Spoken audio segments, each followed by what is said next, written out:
Hi, today I'm going to show you how you can share your Wix.com website so someone else could edit it. So just on the dashboard here, scroll down onto settings. On settings, scroll down again, click on roles and permissions. On roles and permission, click on invite collaborators. Here, you'll put in the email of the collaborator you want to invite. I'm just going to do example at gmail.com.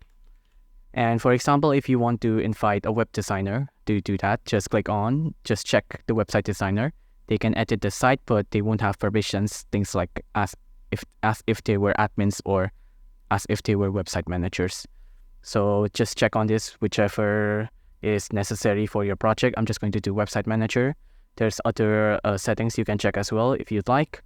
But once you're happy with it, just send the invite.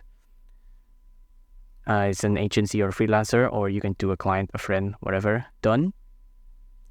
And once they accept the invite, they'll be able to edit your website on Wix.com.